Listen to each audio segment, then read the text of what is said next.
수천 년 동안 서로 으르렁대 온 것 같은 두 거대한 신앙, 바로 기독교와 이슬람이 있죠. 근데 만약에 말이죠. 이 둘의 관계가 사실은 갈등이 아니라 하나의 거대한 계획을 완성하기 위한 뭐랄까 짝패 같은 거였다면 어떨 것 같으세요? 오늘 그 숨겨진 이야기를 한번 파헤쳐 보겠습니다. 보통 우리가 기독교랑 이슬람 생각하면 십자군 전쟁부터 시작해서 끊임없는 갈등? 이런 이미지가 딱 떠오르잖아요. 하지만 만약에 이 모든 게 사실은 서로를 완성시키기 위한 아주 거대한 그림의 일부였다면요? 자, 바로 이 도발적인 질문으로 오늘 이야기의 문을 한번 열어보겠습니다. 아니, 그럼 이렇게 거창한 계획의 실마리를 대체 어디서부터 찾아야 할까요?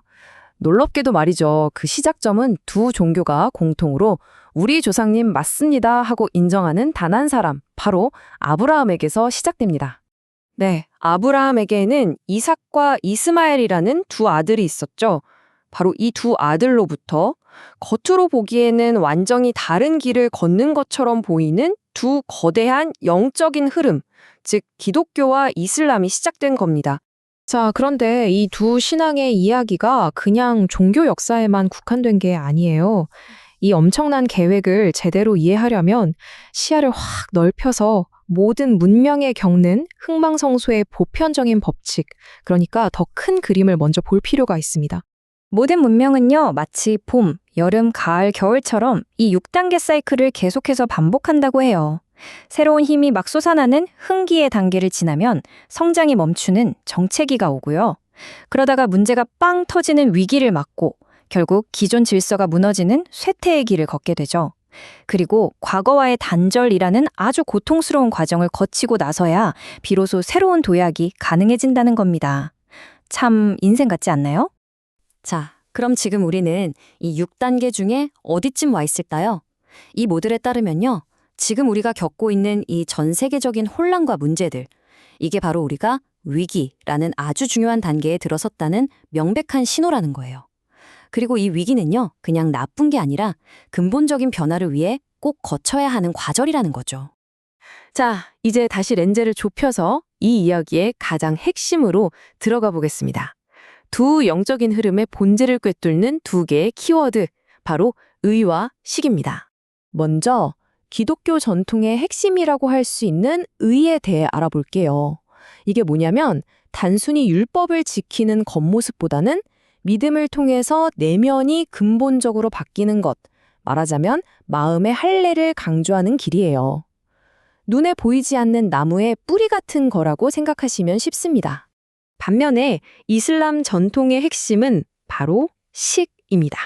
이건 뭐냐면 내면의 믿음을 매일 기도하고 금식하는 것처럼 구체적인 삶의 질서와 형태로 증명해 보이는 길이에요. 아까 의가 뿌리였다면 이 식은 눈에 보이는 줄기나 열매와 같다고 할 수 있겠죠. 이거 정말 흥미롭지 않나요? 한쪽은 보이지 않는 뿌리, 즉 내면의 변화, 의에 집중하고 있고 다른 한쪽은 눈에 보이는 줄기와 열매, 즉 외적인 실천, 식을 강조하고 있는 거죠. 어때요? 둘 중 하나만 가지고는 온전한 나무가 될 수 없다는 게 딱 느껴지시죠? 바로 그겁니다. 핵심은 이거예요. 의와 식, 이 둘은 서로 싸우는 적이 아니라 동전의 양면처럼 서로가 있어야만 비로소 완전해지는 관계라는 겁니다. 자, 이제 진짜 하이라이트입니다. 앞에서 봤던 문명의 6단계 순환주기, 그리고 의와 식이라는 두 영적인 길, 이 두 가지를 한번 합쳐볼게요. 이 모든 게 말이죠, 마치 정말 잘 짜인 3막짜리 드라마 같아요. 이 거대한 드라마의 1막은 예수를 통해 내면의 믿음, 즉 의를 완송하는 무대였어요. 그리고 2막에서는 이슬람을 통해 그 믿음을 담아낼 삶의 그릇, 바로 식을 단단하게 세우는 과정이었죠. 그리고 우리가 살고 있는 바로 지금이 바로 이 둘이 마침내 하나로 합쳐져서 최종적인 완성을 이루는 대망의 3막이 시작되는 순간이라는 겁니다. 아니, 그럼 이 엄청난 통합이 대체 어떻게 이루어질까요? 놀랍게도 그 첫 번째 단계는 바로 지금 우리가 온몸으로 겪고 있는 이 전 지구적인 위기에서 시작됩니다. 이 위기는요, 우리한테 강요하는 거예요. 저들은 적이다 라는 이 낡아빠진 생각과 이제는 단절하라고 말이죠. 더 이상 예전 방식으로는 우리 모두 살아남을 수 없다는 걸 뼈저리게 느끼게 하는 거죠. 그리고 바로 이 고통스러운 단절 덕분에 역설적으로 공간이 생기는 겁니다. 기독교의 내면적인 힘, 의와 이슬람의 외면적인 질서, 이 드디어 서로를 제대로 마주보고 하나로 합쳐질 수 있는 기회가 열리는 거죠.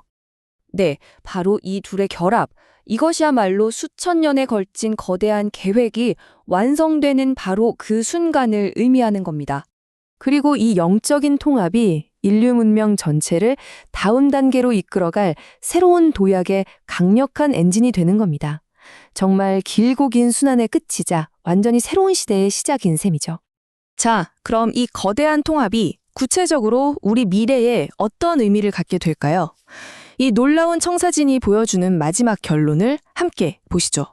이 계획에 그리는 궁극적인 비전은 바로 이것입니다. 기독교와 이슬람이 더 이상 서로를 향해 으르렁대는 경쟁자가 아니라 서로의 부족한 부분을 채워주는 완벽한 파트너가 되는 세상. 보이지 않는 내면의 믿음과 눈에 보이는 삶의 실천이 마침내 하나가 될 때 비로소 진정한 평화와 조화가 이 땅에 실현된다는 것이죠. 이 모든 이야기는 결국 우리에게 아주 근본적인 질문 하나를 던지고 있습니다. 어쩌면 지금 우리가 목격하고 있는 이 모든 혼란과 갈등이 사실은 수천 년짜리 거대한 이야기의 마지막 장이자 인류 문명의 새로운 챕터가 열리는 바로 그 순간은 아닐까요? 우리 모두가 한번 깊이 생각해 볼 문제가 아닌가 싶습니다.